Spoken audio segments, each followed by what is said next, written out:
Hello friends, welcome है आपका आज की हमारी इस करंट अफेयर की क्लास में। आज की करंट अफेयर की क्लास आपके लिए बहुत इंपॉर्टेंट होगी। क्लास को लास्ट तक देखेंगे और इस क्लास की पीडीएफ के लिए टेलीग्राम दिया हुआ है, डिस्क्रिप्शन में टेलीग्राम का लिंक दिया है, जाएंगे ज्वाइन कर लेंगे। वहाँ पर आपको इस क्लास का पीडीएफ भी मिल जाएगा। क्लास आपके लिए बहुत इंपॉर्टेंट होने वाली है और देखो बहुत कम समय में सारी चीज़ें मैं यहाँ पे कवर करने वाली हूँ। जो आपके एग्जाम के लिए इंपॉर्टेंट डाटा होगा वो सारे का सारा डाटा मैं आपको यहाँ पे डिलीवर करूँगी। चलिए, तो डेली के जैसे हमारी क्लास होती है, चलिए स्टार्ट करते हैं। करंट अफेयर की क्लास है हमारी आज की। देखते हैं क्या कुछ खास है आज की हमारी इस करंट अफेयर की क्लास में। ओके, तो सवाल नंबर 1, पहला सवाल हमारा स्क्रीन पर आ चुका है। सवाल नंबर 1, पहला सवाल है कि हाल ही में यूके यानी कि यूनाइटेड किंगडम की बात करें तो यूनाइटेड किंगडम के मानद नागरिक पुरस्कार है जिसका नाम है the Most Excellent Order of the British empire.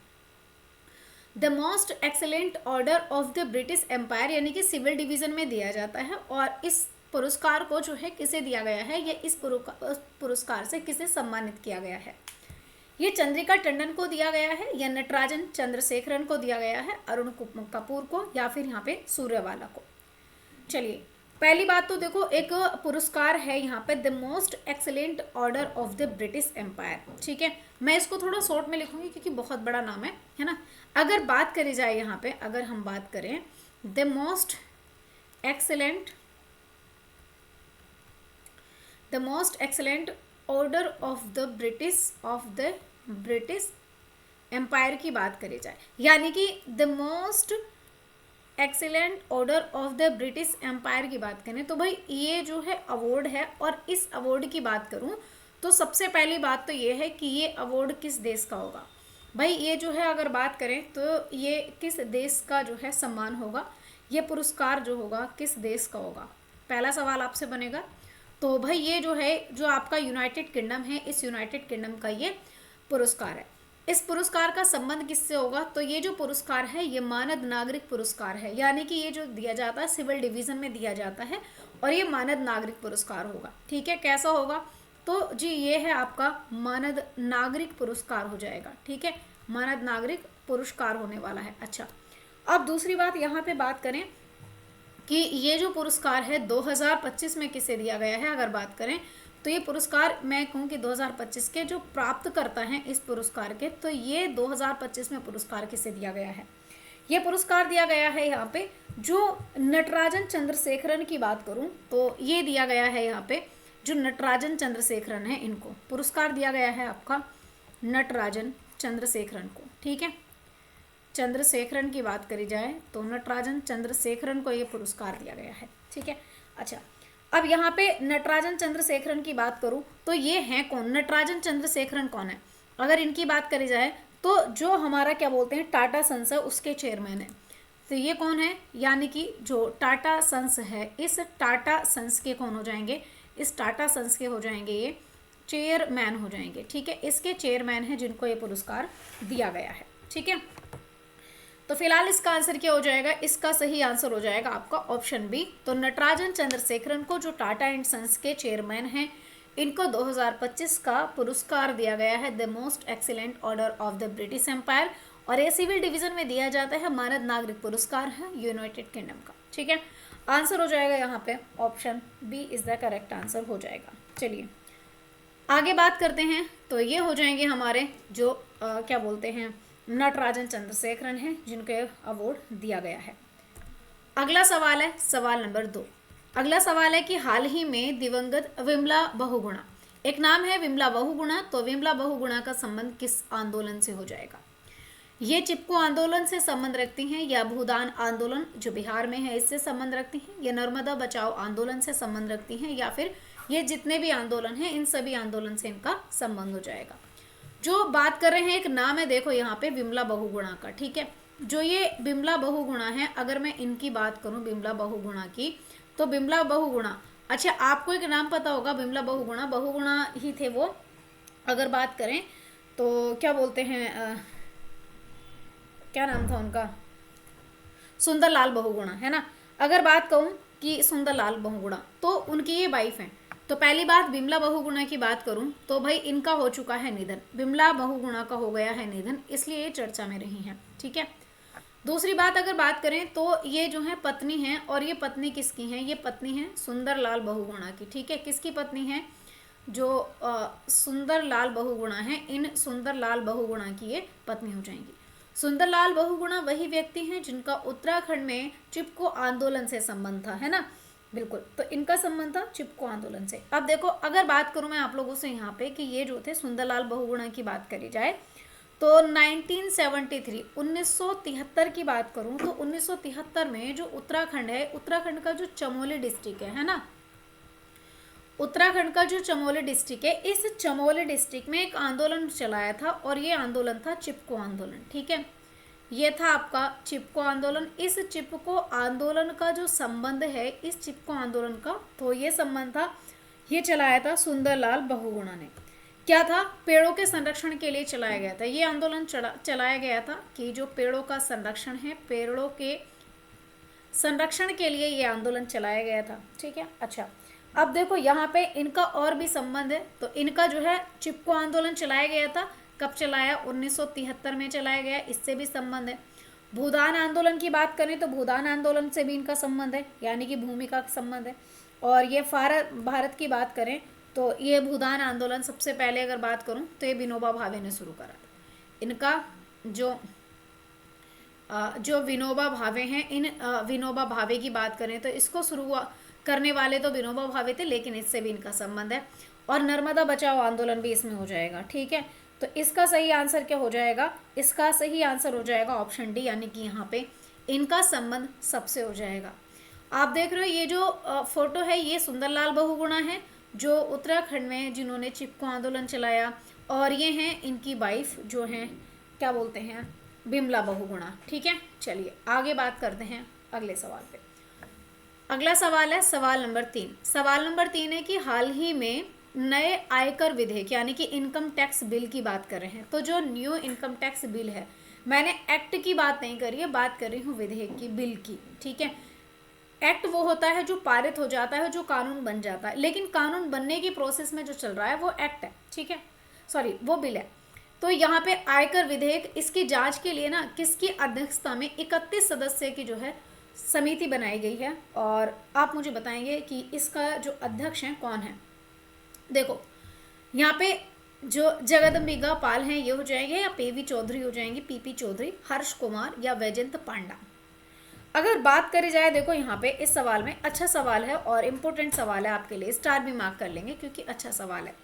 सवाल ये है कि देखो एक नया इनकम टैक्स बिल आ रहा है, यानी कि जो है नया आयकर विधेयक आ रहा है। अगर बात करी जाए कि यहाँ पे न्यू इनकम टैक्स बिल, हम बात कर रहे हैं इसकी, कि एक जो है न्यू इनकम टैक्स बिल की बात कर रहे हैं। ठीक है, अब ये न्यू इनकम टैक्स बिल जो है ये रखा गया है, और रखा कहाँ गया है, तो भाई कोई भी बिल है हम कहाँ रखते हैं, तो इनकम टैक्स यानी कि मैं कहूँ पैसे से संबंधित तो सीधा लोकसभा में ही जाता है। तो ये बिल रखा गया है आपका जो लोकसभा है, इस लोकसभा में ये बिल रखा गया है। ठीक है, चलिए अब लोकसभा में ये बिल रखा गया है। लोकसभा में ये जो बिल रखा गया था, ये बिल रखा गया 18 फरवरी को। 18 फरवरी को न्यू इनकम टैक्स बिल रखा जाता है लोकसभा में। अब इस बिल की जांच करने के लिए कि भाई जो बिल बनाया गया है, इस बिल की जांच करी जाएगी, और इस बिल की जांच करने के लिए 18 सदस्य जो हैं रखे गए हैं। 18 सदस्य जो हैं इनकी जो है एक कमेटी बनाई गई है। ठीक है, यानी कि इन 18 सदस्यों की बनाई गई है एक समिति। ठीक है, जो ये समिति बनाई गई है 18 सदस्यों की, तो भाई इस 18 सदस्यों की समिति के बनाए गए हैं एक अध्यक्ष। अब मैं इन अध्यक्ष की बात करूं तो भाई वो पूछ रहा है कि इस 18 सदस्यों की समिति के जो अध्यक्ष हैं ये कौन है। ठीक है, तो इस 18 सदस्यों की जो सॉरी माफ़ कीजिएगा 31 सदस्य, माफ़ कीजिएगा ये 31 सदस्य हो जाएंगे। जो 31 सदस्य हैं, 31 सदस्यों की समिति बनाई गई है, और इन 31 सदस्यों की जो समिति है इनके अध्यक्ष कौन होंगे। चलिए अगर इनकी बात करें तो जो वैजयंत पांडा हैं इन्होंने करी है इस समिति की अध्यक्षता। किसने करी है, ये नाम है जी वैजयंत पांडा की बात करें तो वैजयंत पांडा हो जाएंगे, इनके द्वारा भी इसकी अध्यक्षता करी गई है। ठीक है, चलिए अगर बात करें यहाँ पे तो ये जो 31 सदस्य हैं, ये 31 के 31 सदस्य किसके हो जाएंगे, ये लोकसभा के सदस्य हो जाएंगे, यानी कि जो लोकसभा है इसके ही सदस्य हो जाएंगे। और लोकसभा के सदस्यों को क्या क्या कहते हैं, यानी कि आप कह सकते हैं ये MP हो जाएंगे, मेंबर्स ऑफ पार्लियामेंट। ठीक है, या मैं कहूँ कि संसद के ही सदस्य हो जाएंगे, लोकसभा लिखना उचित नहीं होगा। यानी कि ये इसमें आपके जो एमपी हैं ये सारे के सारे एमपी हो जाएंगे इसमें शामिल। चलो, अब यहाँ पे जो इनकम टैक्स बिल था, ये तो भाई न्यू इनकम टैक्स बिल को लेकर के चर्चा हो रही है कि न्यू इनकम टैक्स बिल। अब मैं थोड़ी सी पुराने बिल की बात कर लेती हूँ। तो जो पुराना बिल था हमारा, सॉरी जो एक्ट था पुराना, अगर बात करें तो जो इनकम टैक्स एक्ट था हमारा, है ना, इनकम टैक्स की बात करूँ कि जो इनकम टैक्स एक्ट था हमारा 1961 का, तो अभी तक जो चर्चा करते थे हम 1961 किससे बात करते थे, उसको जो है यहाँ पे प्रतिस्थापित करा जाएगा, उसको उसकी जगह जो है यहाँ पे कुछ नई चीज़ें जोड़ी जाएंगी। यानी कि इसके स्थान पर हमने कुछ नई चीज़ें जोड़ेंगे इस बिल में। अब जो नई चीज़ें जोड़ने वाले हैं, नई चीज़ें क्या क्या होंगी, नई चीज़ें देखो क्या क्या होंगी। सबसे पहली बात तो जो है वर्चुअल जो एसेट है इसमें शामिल किए जाएंगे। दूसरी बात क्या है, वर्चुअल एसेट के साथ साथ साथ में यहाँ पे जो एनजीओ होने वाले हैं, इन एनजीओ पर ध्यान दिया जाएगा, पहली चीज़। दूसरी चीज़ क्या है, एनजीओ मतलब जितने भी आप देखते हो कि जो भी हम कहें कि जो भी एक ऐसे ऐसे संगठन हैं जो दान पे चलते हैं, है ना, जो समाज कल्याण में काम करते हैं, समाज के भले में काम करते हैं, तो उन पे भी ध्यान रखा जाएगा। साथ में कानून, एनजीओ पे ध्यान, और भाई जो कानून है इसमें सरलता लाई जाएगी, सरलता लाई जाएगी भाई कानून में, ठीक है। इस पर जो है न्यू एक्ट में बातचीत करी जाएगी। चलिए, तो साथ में दान को बड़ा बहुत ज़्यादा स्पष्ट कर दिया जाएगा, दान की गई चीज़ों को भी, कि भाई वाकई में, क्योंकि लोग बहुत ज़्यादा करप्शन दान के माध्यम से लोग छिपा लेते हैं, है ना, बिल्कुल। तो ये समिति के जो अध्यक्ष बने हैं बैजयंत पांडा बने हैं, जो न्यू इनकम टैक्स बिल आया है इसके, और इसमें 31 मेंबर की समिति है ये। चलिए, तो यहाँ पर देखेंगे ये है बैजयंत पांडा जो 31 सदस्यों की समिति के अध्यक्ष बने हैं। अगला सवाल है हमारा सवाल नंबर 4। हाल ही में चौथा नो मनी फॉर टेरर सम्मेलन, ठीक है, यानी कि ये हमारा नो मनी फॉर टेरर सम्मेलन हो जाएगा, और ये 4th नंबर का है। तो भाई इसको कहाँ आयोजित किया गया है, ये मेलबर्न में आयोजित हुआ है, नई दिल्ली में हुआ, या फिर म्यूनिक में हुआ है, या पेरिस में हुआ है। चलिए, हम बात जो कर रहे हैं, बात कर रहे हैं, देखो यहाँ पे no money for terror conference की, ठीक है, जो कॉन्फ्रेंस है इसकी बात कर रहे हैं। यानी कि नो मनी फॉर टेरर सम्मेलन की मतलब आतंकवाद को फंडिंग नहीं करनी है। आतंकवाद को अगर मैं बात करूं तो ये भाई ये पूरा ये है क्या चीज़, ये सम्मेलन है कि इस सम्मेलन में जो बात करी जाएगी, मैं कहूँ है क्या भाई, तो ये है एक ऐसा सम्मेलन है जिसमें जो आतंकवाद है, इस आतंकवाद की बात करें कि भाई आतंकवाद के लिए जो है, आतंकवाद के लिए कोई भी फंडिंग ना करी जाए, कि इसको पैसा नहीं देना है आतंकवाद को, है ना, इसके लिए पैसा नहीं देना है, इसको लेकर के सम्मेलन हुआ है। अब देखो इस सम्मेलन की मैं बात करूं, सबसे पहली बात तो क्या है, आतंकवाद के वित्त पोषण को रोकना है, आतंकवाद को पैसा नहीं देना है, ठीक है। अब दूसरी बात अगर मैं कहूँ कि भाई ये जो है इसको होस्ट कौन करे, होस्ट नहीं, मैं कहूँ कि भाई ये होगा कहाँ पर, है ना, इसका आयोजन कहाँ होगा, इस सम्मेलन का आयोजन कहाँ पर होने वाला है। इस सम्मेलन का आयोजन होगा जर्मनी में। कहाँ पे होगा, तो जो जर्मनी है, ये जर्मनी जो है, अगर देखते हैं कि जर्मनी में इसका आयोजन होगा, और जर्मनी में भी कहाँ होगा, म्यूनिक में। जर्मनी का भी जो म्यूनिक है, इस म्यूनिक में इसका आयोजन होने वाला है। और अगर इसके क्रम की बात करें कि भाई ये किस क्रम का सम्मेलन होगा, तो भाई ये होगा आपका 4th नंबर का, ठीक है, 4थे नंबर का। अगर बात करूं कि जो इसका पहला नंबर था, यानी कि पहला जो सम्मेलन था, पहला सम्मेलन कहाँ हुआ था, तो ये हुआ था, पहला शुरुआत होती है 2018 में, और 2018 में भी कहाँ होता है, पेरिस में। पेरिस यानी कि फ्रांस में ये पहला सम्मेलन होता है। और अगर इसके दूसरे सम्मेलन की बात करी जाए तो दूसरा सम्मेलन होता है 2019 में। 2019 में ये होता है आपका मेलबर्न में, ठीक है, कहाँ पर होता है, ये होता है आपका मेलबर्न में। और इसके बाद जो तीसरा सम्मेलन होता है, इसका तीसरा सम्मेलन होता है 2022 में। 2022 में होता है ये सम्मेलन, और ये होता है आपका इटली में, ठीक है। और इसका जो चौथा सम्मेलन है ये हो रहा है आपका म्यूनिक, और म्यूनिक पड़ता है आपका जर्मनी, ठीक है। इस तरीके से थोड़ी सी चीज़ें ध्यान रखेंगे। अच्छा, अब इस सम्मेलन में भारत की तरफ से कौन जाने वाले हैं। अगर no money for terror conference की बात करूं तो इसमें भारत की तरफ से कौन जाने वाले हैं। अगर बात करें कि भारत जो है, भारत की तरफ से यहाँ पे कौन जाने वाले हैं, तो यहाँ पे जो नित्यानंद राम जी हैं भारत की तरफ से जाएंगे आपके नित्यानंद राम जी जो हैं, नित्यानंद राम जी ये भारत की तरफ से इस सम्मेलन में जाने वाले हैं। फिलहाल इसका आंसर हो जाएगा ऑप्शन सी, बिल्कुल सही आंसर होगा और बाकी इन्फॉर्मेशन भी आपके सामने है। ठीक है, तो देखो यहाँ पे अगर बात करें तो ये 3rd नंबर का था, पुरानी फोटो है, लेकिन इसको हम थोड़ा सा 4th नंबर पे, 4थे नंबर का है अब। ठीक है, नो मनी फॉर यहाँ पे टेरर मिनिस्टर की बात, यहाँ पे जो मिनिस्ट्रियल कॉन्फ्रेंस हो रही है, ये खैर फोटो पुराना है, फोटो पे नहीं जाएंगे। ठीक है, चलो अगला सवाल है हमारा सवाल नंबर 5। सवाल नंबर 5 है कि हाल ही में Indian oil corporation limited, Indian oil corporation limited, इसने जो है किस देश की क्या बोलते हैं एडीएनओसी के साथ में एलएनजी आपूर्ति के लिए समझौता किया है। तो ये एडीएनओसी को लेकर के कौन से कंट्री के साथ में इन्होंने एलएनजी के लिए समझौता किया है? कतर देश के साथ में किया है, सऊदी अरब के साथ में, यूएई के साथ में, या फिर ओमान के साथ में। चलिए देखो सवाल को समझो यहाँ पे बहुत अच्छे से। हुआ क्या है, देखो एक तरफ तो हमारा, एक तरफ जो कंट्री है हमारा है भारत देश। ठीक है, जो भारत देश है, भारत ने जो भारत का इंडियन ऑयल जो मैं कहूँ कि जो हमारा इंडियन ऑयल लिमिटेड है, अगर इसकी बात करें, भारत का जो इंडियन ऑयल लिमिटेड है एक तरफ, दूसरी तरफ जो है, दूसरी तरफ है आपका यूएई। ठीक है, दूसरी तरफ है यूएई, और यूएई की बात करें तो अब जो Abu Dhabi national oil company है, ठीक है, अगर बात करूँ इसकी एडीएनओसी, ठीक है, ये है, यानी कि दूसरा है यूएई, और यूएई में भी कौन सी है, तो यूएई में है Abu Dhabi national oil, Abu Dhabi national oil company. ठीक है, ये है एडीएनओसी।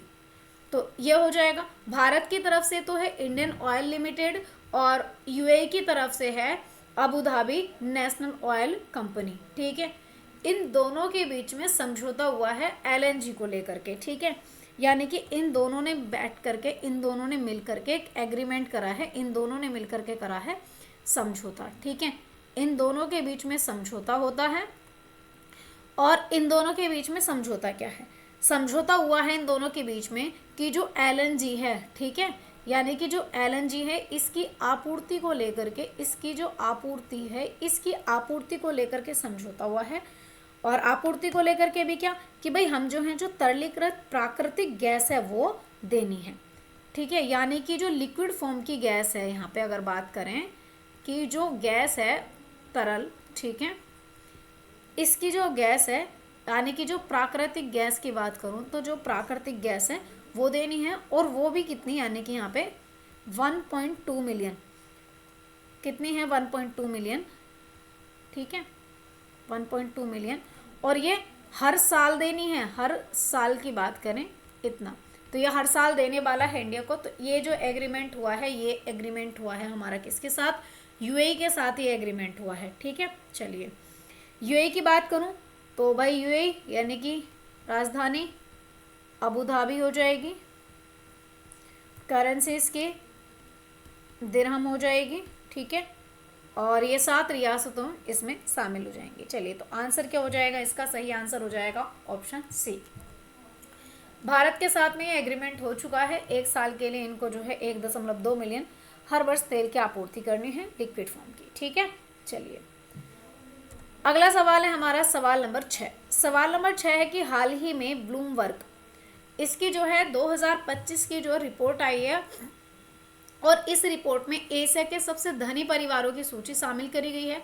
तो एशिया में सबसे ज़्यादा धनी परिवार किसका हो जाएगा, अंबानी का परिवार हो जाएगा जो भारत में निवास करता है, या फिर यहाँ पे चेरावनोट परिवार हो जाएगा जो थाईलैंड में निवास करता है, या फिर हार्टोनो परिवार हो जाएगा इंडोनेशिया का, या जो मिस्री परिवार है इंडिया का, ये हो जाएगा। चलिए देखो ब्लूमबर्ग की सूची आई है, अगर बात करें एक सूची आई है यहाँ पे, मैं कहूँ कि एक रिपोर्ट है, ब्लूमबर्ग ने एक रिपोर्ट दी है। ठीक है, अब ब्लूमबर्ग ने रिपोर्ट क्या दी है, ब्लूमबर्ग ने रिपोर्ट दी है 2025 की, और इस रिपोर्ट में ये बताया है कि भाई एशिया में सबसे अमीर व्यक्ति कौन है। 2025 की स्थिति में इसने कहा है कि जो एशिया है, इस एशिया में सबसे अमीर व्यक्ति की बात करी है। ठीक है, जो सबसे अमीर व्यक्ति हैं, अमीर परिवार है, इस अमीर परिवार की बात करिए इस सूची में। तो इन्होंने कहा है कि भाई सबसे जो अमीर परिवार है, नंबर 1 सबसे ज्यादा अमीर परिवार है भाई अंबानी परिवार, है ना। पूरे एशिया में सबसे ज्यादा अमीर परिवार है अंबानी परिवार। और लगभग लगभग अंबानी परिवार पे जो संपत्ति है वो यूएस डॉलर में है, और है कितनी, 9.5 बिलियन डॉलर है। मिलियन नहीं बल्कि बिलियन डॉलर है, ठीक है। इतने बिलियन डॉलर की बात करूं, इतनी संपत्ति है, ठीक है। और अगर दूसरी, अच्छा इनका घर भी सबसे महंगा है, जो एंटेरिया हाउस है ना, या मैं कहूँ एंटेरिया घर है इनका, तो ये भी दुनिया में सबसे महंगा है। तो पहले नंबर पे तो आते हैं अंबानी।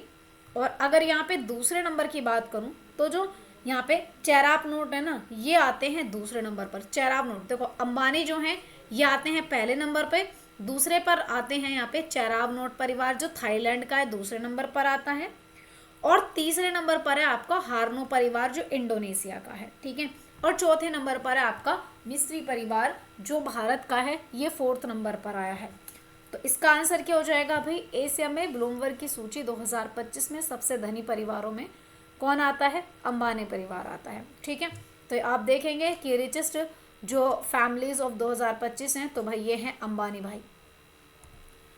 अगला सवाल नंबर 7। सवाल नंबर 7 है कि हाल ही में सकारात्मक डोपिंग परीक्षण के बाद 3 महीने का प्रतिबंध झेलने वाले जैनिक सिनर का संबंध किससे है। चलिए अब देखो, ये बैडमिंटन के खिलाड़ी हैं, टेनिस के हैं, फुटबॉल के हैं, या फिर बास्केटबॉल के हैं। अभी हाल फिलहाल में देखो हुआ क्या, आपने मतलब मैं कहूँ कि अगर बैडमिंटन में अगर बादशाह कहूँ तो ये जो बादशाह हम देखते, सॉरी टेनिस में बादशाह कहूँ तो टेनिस के बादशाह कहना कोई गलत नहीं होगा, जैनिक सिनर का नाम लेना, है नहीं। देखो बात किसकी हो रही है, बात हो रही है कि जैनिक सिनर की। जो जैनिक सिनर हैं, अगर इनकी बात करी जाए यहाँ पे कि जो जैनिक सिनर हैं, अगर मैं इनकी बात करूं कि जो जैनिक सिनर हैं ये खिलाड़ी हैं, और ये जो खिलाड़ी हैं इनका जो संबंध है, तो ये खिलाड़ी किसके हो जाएंगे, ये टेनिस के खिलाड़ी हैं, ठीक है। किसके खिलाड़ी हैं, टेनिस के खिलाड़ी हो जाएंगे। अच्छा, और ये किस देश के हो जाएंगे, तो ये हो जाएंगे भाई, ये हैं इटली के खिलाड़ी, ठीक है। किस देश के हैं, इटली से इनका संबंध हो जाएगा जैनिक सिनर का। अब 2024 की बात करूं तो जो 2024 में एक तो हुआ था ऑस्ट्रेलियन ओपन, एक हुआ था, आप देखेंगे यहाँ पे ऑस्ट्रेलियन ओपन, ठीक है, ये इन्होंने जीता था। और 2024 में एक और हुआ था यूएस ओपन। यूएस ओपन की बात करूं तो यूएस ओपन भी इन्होंने ही जीता था। और यहाँ पे अब देखो 2025 की बात करूं तो 2025 में भी जो ऑस्ट्रेलियन ओपन है ना, ये ऑस्ट्रेलियन ओपन भी इन्होंने ही जीता था, ठीक है। जो ग्रैंड स्लैम होते हैं एक साल में 4, तो ये देखो 2024 में 2 ग्रैंड स्लैम इन्होंने जीते, और 2025 का भी ये 1 ग्रैंड स्लैम अपने नाम कर चुके हैं, ऑस्ट्रेलियन ओपन, ठीक है, बिल्कुल। तो अब इन पर भाई, इन पर नशीली दवाएं, यानी कि ऐसी दवाएं जो खिलाड़ी को इस्तेमाल नहीं करनी, मतलब उन अगर चेक करते हैं तो भैया वो उन्होंने खाई नहीं होनी चाहिए, है ना। तो इन पर जो है कि डोपिंग जो है इसका आरोप लगा है। कहने का मतलब है कि ये सिद्ध हो चुका है, इनमें जो परीक्षण करा है तो ये सकारात्मक पाए गए हैं डोपिंग परीक्षण में। तो भाई इन पर जो है, जब ये डोपिंग परीक्षण में जो है सकारात्मक पाए गए हैं, तो इनको जो है बैन कर दिया है, इन पर खेलने पर, इनके खेलने पर प्रतिबंध लगा दिया है। और ये प्रतिबंध लगाया है 3 माह का, ठीक है, 3 माह का इन पर प्रतिबंध लगा दिया है, ठीक है। तो ये थोड़ा सा ध्यान में रखना है, ये प्रतिबंधित दवाओं का अगर इस्तेमाल करते हैं तो आप डोपिंग में आ जाते हैं। और ये हो जाएंगे टेनिस के खिलाड़ी, इटली के रहने वाले हैं। 2024 के 2 ग्रैंड स्लैम नाम करे थे, ऑस्ट्रेलियन और यूएस ओपन। 2025 का ऑस्ट्रेलियन ओपन भी इन्होंने अपने नाम करा था, ठीक है। ये हो जाएंगे जैनिक सिन्हा जो हमारे बैडमिंटन के खिलाड़ी हैं, सॉरी टेनिस के खिलाड़ी हैं। कहाँ से बैडमिंटन आज मेरे मुंह पे रख गया। चलिए अगला सवाल है सवाल नंबर 8। सवाल नंबर 8 है कि हाल ही में 8वां हिंद महासागर सम्मेलन कहाँ पर हुआ है। ये श्रीलंका में हुआ है, ऑस्ट्रेलिया में हुआ है, ओमान में हुआ है, या फिर इंडोनेशिया में हुआ है। तो जो 8वां हिंद महासागर सम्मेलन है भाई, ये कहाँ पर हुआ है। चलिए हम बात कर रहे हैं हिंद महासागर सम्मेलन की, बात हो रही है यहाँ पे हिंद महासागर सम्मेलन की। इस सम्मेलन की बात करें तो ये जो सम्मेलन है, चलिए इस सम्मेलन की बात करते हैं। सबसे पहली बात तो भाई ये जो सम्मेलन हो रहा है 2025 का सम्मेलन है, और इसका क्रम कौन सा हो जाएगा 2025 में, ये 8वें क्रम का सम्मेलन हो रहा है। अच्छा, इस सम्मेलन को होस्ट कौन कर रहा है, अगर इसके होस्ट की बात करें तो ये हो रहा है ओमान में। कहाँ पे इसको होस्ट कर रहा है, ओमान, और ओमान की जो कैपिटल है मस्कट। इस मस्कट में जो है इसको होस्ट किया जा रहा है। अच्छा, भारत की तरफ से कौन इसमें हिस्सा ले रहे हैं, भारत की तरफ से जो जा रहे हैं, भारत के जो विदेश मंत्री हैं हमारे, अगर बात करें कि जो इंडिया के विदेश मंत्री हैं, भारत के विदेश मंत्री इसमें हिस्सा लेंगे। और भारत के विदेश मंत्री कौन हो जाएंगे, एस जयशंकर प्रसाद की बात करूं तो एस जयशंकर जो हैं इसमें शामिल हो जाएंगे। ठीक है। अच्छा, ये जो सम्मेलन है होगा कब से कब तक, अब देखो आपको पता है कि इस प्रकार के सवाल बहुत ज़्यादा पूछे जाते हैं। तो ये 16 फरवरी से लेकर के 17, यानी कि 16 और 17 फरवरी को जो है ये सम्मेलन होने वाला है। अच्छा, अब ये सम्मेलन हो क्या रहा है, क्यों हो रहा है, अगर बात करें कि भाई सम्मेलन हो क्यों रहा है, तो देखो जो समुद्री साझेदारी है, इसकी जो मैं कहूँ कि इसके जो नए 36 खोजें इनके लिए, यानी कि समुद्री साझेदारी के लिए, समुद्री साझेदारी के लिए जो है यहाँ पे साझेदारी के लिए ये सम्मेलन किया जा रहा है। अब ये 8वें नंबर का, अच्छा एक बात बताओ, ये तो 8वें नंबर का है, तो ये 7वें नंबर का कहाँ पर हुआ था, अगर 7th नंबर की बात करें तो वो हुआ था आपका ऑस्ट्रेलिया में। ठीक है, चलिए, हिंद महासागर सम्मेलन की स्थापना 1997 में होती है। चलिए, इसका आंसर क्या हो जाएगा, ये हो रहा है ओमान कैपिटल मस्कट में। ठीक है, आंसर हो जाएगा यहाँ पे ऑप्शन सी। तो यहाँ पे देखेंगे ये एस जयशंकर जी हैं जो हमारे विदेश मंत्री हैं जो इसमें हिस्सा लेने वाले हैं। अगला सवाल, सवाल नंबर 9। सवाल नंबर 9 है कि हाल ही में भारत और यूएसए के बीच 50,000 किलोमीटर लंबे वाटर वर्थ सबसे बड़ी केबल या वाटर वर्थ सबसे बड़ी केबल प्रोजेक्ट की घोषणा किसने करी है।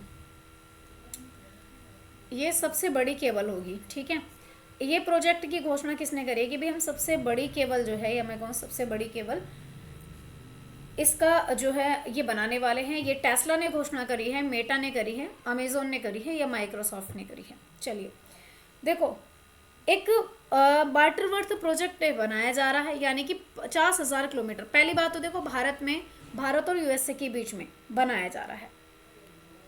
चलिए, एक अगर बात करूं कि ये जो वाटरवर्थ केबल है, प्रोजेक्ट है, अगर इसकी बात करी जाए, यहाँ पे एक प्रोजेक्ट है जिसका नाम है वाटरवर्थ प्रोजेक्ट। अब इस वाटरवर्थ प्रोजेक्ट की अगर मैं बात करूं आपसे, तो ये जो प्रोजेक्ट है, ये प्रोजेक्ट किस किस के बीच है, तो ये प्रोजेक्ट जो है आप देखेंगे जो हमारे 5 महाद्वीप हैं इनके बीच हो रहा है। ठीक है, देखो ये प्रोजेक्ट जो बनाया जा रहा है, इसमें एक तो आ रहा है आपका नॉर्थ अमेरिका, और साथ में इसमें आएगा south America, north America, south America, और इसके बाद जाते हैं, इसमें आएगा आपका अफ्रीका,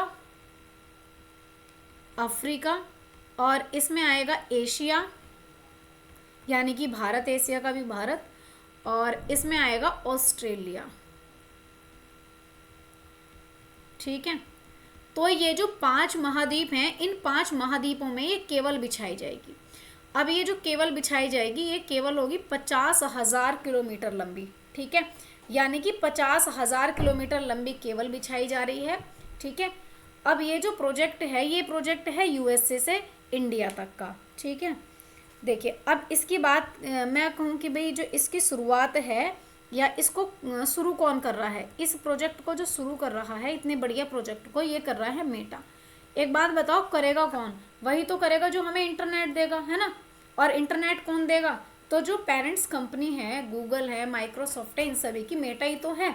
तो भाई कौन देगा हमें, सीधी सी बात है, मेटा ही देने वाला है। ये जो फेसबुक चलाते हैं, इंस्टाग्राम है, ट्विटर है, ये सब तो इनकी पेरेंट्स कंपनी है मेटा, तो मेटा ही बिछा रहा है 50,000 किलोमीटर लंबी केबल, जो north America, south America, Africa, Asia और ऑस्ट्रेलिया, इन 5 महाद्वीपों में। ठीक है, चलिए अब देखो, अगर मैं बात करूं तो ये समुद्र के नीचे बिछाई जाएगी। तो भाई ये कैसी केबल है, समुद्र के अंदर बिछाई जाएगी। क्यों बिछाई जा रही है भाई, ये भी तो दिमाग में आएगा कि ऐसा क्यों कर रहा है मेटा, इतना पैसा खर्च क्यों कर रहा है। खर्च इसलिए कर रहा है कि जो ग्राहक है उसको जो है बहुत अच्छी कनेक्टिविटी मिल सके। ठीक है, यानी कि बेहतर कनेक्टिविटी जो है, इस कनेक्टिविटी को बेहतर करने के लिए, या मैं कहूँ कि बेहतर कनेक्टिविटी के लिए, कनेक्टिविटी की बात करें तो बेहतर कनेक्टिविटी के लिए केबल बिछाई जा रही है, ठीक है। ग्राहक को अच्छा अनुभव देने के लिए 5 महाद्वीपों में केबल बिछाई जा रही है और ये काम कर रहा है मेटा। मेटा को भी पता है, बाकी पूरे वर्ल्ड को पता है कि सबसे ज़्यादा जहाँ पॉपुलेशन होगी वहीं पर सबसे ज़्यादा इंटरनेट यूज़ होगा, ठीक है। और सबसे ज़्यादा पॉपुलेशन है इंडिया में, और इंडिया में हर किसी के पास में है फ़ोन, और भाई फ़ोन है तो डिब्बा तो कोई लेके घूमेगा नहीं, इंटरनेट यूज़ करेंगे। तो इसलिए भाई कोई भी देश है जो इंटरनेट यूज़ कर रहा तो वहीं पे तो सबसे ज़्यादा क्या बोलते हैं चीज़ें दी जाएंगी, है ना। चलिए अब देखो ये मैंने मैप लिया है, देखो यहाँ से शुरू होती है, ये आप देखेंगे नॉर्थ अमेरिका में आ गई, इसके बाद में ये साउथ अमेरिका तक, north America and south America, साथ में अफ्रीका में भी जाएगी। और देखो इंडिया के तो भाई इंडिया के तो मिडल इंडिया से निकलेगी, ठीक है। और इसके साथ साथ में ऑस्ट्रेलिया तक ये केबल बिछाई जाएगी। चलिए आगे बात करते हैं और आज का अंतिम सवाल है सवाल नंबर 10। पर्यावरण थिंक टैंक जर्मन वॉच के अनुसार जलवायु जोखिम सूचकांक 2025 में भारत को कौन सा स्थान मिला है? भारत को 5वां स्थान मिला है, छठा मिला है, 7वां मिला है या फिर 8वां स्थान मिला है? इंडिया को कौन सा स्थान मिला है? देखो जलवायु जोखिम सूचकांक की अगर बात करें यहाँ पे, तो जो जलवायु जोखिम सूचकांक है इसकी बात करते हैं 2025 की। एक सूचकांक है जिसका नाम है यहाँ पे जलवायु जोखिम सूचकांक, ठीक है। जलवायु जोखिम सूचकांक की बात करूं तो ये सूचकांक आया है 2025 का, पहली बात। अच्छा ये जो सूचकांक है, ये सूचकांक जारी कौन करा है, ये दिया किसने है ये सूचकांक? पहली बात तो जो जर्मन वॉच है इसके द्वारा दिया गया है, ठीक है। थिंक टैंक जो है या जर्मन वॉच जो है, इस जर्मन वॉच के द्वारा भाई ये सूचकांक दिया गया है, यानी कि थिंक टैंक के द्वारा, ठीक है। अच्छा दूसरी बात, अब ये जो सूचकांक है, सूचकांक में जो है जलवायु परिवर्तन से जो देश प्रभावित हैं सबसे ज़्यादा उनके बारे में बताया गया। यानी कि ये है क्या, तो भाई इसमें जो बताया गया है जो जलवायु परिवर्तन से प्रभावित देश हैं, जलवायु परिवर्तन से जो प्रभावित देश हैं, जो आपके प्रभावित देश हैं, सर्वाधिक प्रभावित की बात करूं तो सबसे ज़्यादा प्रभावित देश हैं, इनके बारे में बताया गया। अब देखो सबसे ज़्यादा जो प्रभावित है ना, सबसे ज़्यादा जो प्रभावित देश है वो है आपका डोमिनिका, ठीक है। कौन सा है? डोमिनिका। डोमिनिका जो है आपका सबसे ज़्यादा प्रभावित देश है। अब डोमिनिका के बाद में जो दूसरे नंबर पे जलवायु परिवर्तन से इफेक्ट करता है, दूसरा जो प्रभावित है वो होता है आपका चीन। तीसरे नंबर पे जो आता है वो आता है आपका, यहाँ पे आप देखेंगे होंडुरस, और जो चौथे नंबर पे प्रभावित है आपका देश वो है म्यांमार, ठीक है, म्यांमार। और जो 5वें नंबर पे प्रभावित है वो है आपका इटली, और जो 6ठे नंबर पे प्रभावित है ये है हमारा देश भारत। यानी कि अगर मैं कहूँ कि इंडिया को 6ठा स्थान मिला है यहाँ पे जलवायु जोखिम सूचकांक में, तो ये अच्छी बात नहीं है, क्योंकि भाई जितना ज़्यादा से ज़्यादा स्थान मिलता वो अच्छा था। अब मतलब कहने का ये है कि हमारा भारत भी बहुत ज़्यादा जलवायु परिवर्तन से जलवायु से जो है बहुत ज़्यादा प्रभावित है, ठीक है। चलिए तो इसका सही आंसर क्या हो जाएगा? भारत को जो रैंक मिली है, इंडिया को रैंक मिली है, भारत का स्थान कौन सा है? 6ठा है। आंसर हो जाएगा ऑप्शन बी, ठीक है। यहाँ पे देखो कि इंडिया की बात करें, यहाँ पे इंडिया कह रहे हैं कि टॉप 10 में आ चुका है, टॉप 10 4 है, यानी कि F5 नंबर पे। अच्छा ये पिछली रिपोर्ट हो जाएगी, इसको नहीं देखेंगे आप, ठीक है, ये रैंक नहीं देखनी है। चलिए इस रैंक को आप काट देंगे, इमेज पुरानी हो रही है। चलिए तो आज के लिए हम इतना ही रखते हैं, बाकी चीज़ें हम कल देखने वाले हैं, कल के सेशन में देखेंगे सारी चीज़ें, ठीक है। और उम्मीद है कि आपको क्लास बहुत अच्छी लगी है। क्लास को अगर आपको पसंद आती है क्लास तो लाइक करेंगे, और PDF के लिए मैंने आपको टेलीग्राम चैनल बताया डिस्क्रिप्शन में, वहाँ पे लिंक मिल जाएगा, आप वहाँ से PDF डाउनलोड कर लेंगे। बाकी आपको जितनी भी चीज़ें, आपको जो भी आपके सवाल हैं, आपके माइंड में जितनी भी आपके दिमाग में चीज़ें, आप ना कमेंट बॉक्स में लिख दिया करो जितनी भी चीज़ें, और आपको कि मैम हमें ये चीज़ ऐड कर दीजिए, तो उन सभी पर हम देखते रहेंगे धीरे धीरे, और आपको हर एक आपके कमेंट का रिप्लाई मिलेगा, ठीक है।